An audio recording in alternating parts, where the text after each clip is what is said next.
உங்களுக்கே தெரியாம உங்க பாக்கெட்ல இருந்து அமௌண்ட் போயிட்டு இருக்கு. எனக்கு நடந்த உண்மை சம்பவத்தையும் நான் உங்களுக்காக சொல்றேன் இந்த வீடியோல. மறக்காம என்ன ஃபாலோ பண்ணிக்கோங்க. முடிஞ்ச அளவுக்கு உங்க ஃப்ரெண்ட்ஸ்க்கும் ஷேர் பண்ணுங்க. ஏன்னா இது ரொம்ப முக்கியமான வீடியோ. இப்போ ரீசெண்டா அப்சஷன் படம் வந்திருந்து. ஸோ கிராண்ட் மால்ல பிவிஆர் இருக்கும். அங்கே தான் நானும் என் ஃப்ரெண்ட்ஸும் போயிருந்தோம். நாங்கள் 5 பேரா போயிருந்தோம். அதனால கார்ல தான் போயிருந்தோம். ஓகேங்களா? அப்போ கார்ல போயிட்டு அங்கே பார்க் பண்ணிட்டோம். பார்க் பண்ணிட்டு அங்கே கிராண்ட் மாலில் படம் பார்த்து முடிச்சுட்டு ஒரு 3 ஹவர்ஸ் இருந்திருப்போம். ஓகேங்களா? அதுக்கப்புறம் கார் எடுக்கும்போது அவங்க பில்லு கொடுத்தாங்க.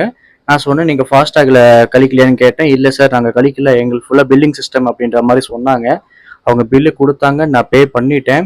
அதுக்கப்புறம் எதாச்சியா ஃபாஸ்டாக் செக் பண்ணி பார்த்தா ஃபாஸ்டாக்லேயும் அமௌண்ட் கழிஞ்சிருக்கு. நான் தனியாக கை காசு போட்டு பே பண்ணியிருக்கேன். இது ஸ்கேமா இல்லை என்னன்றது தெரியல. அதுக்கப்புறம் நான் கிராண்ட் மாலை போய் காண்டாக்ட் பண்ணி இந்த இஷ்யூவை சொன்னேன். அவங்க உடனே ரீஃபண்ட் பண்ணிட்டாங்க.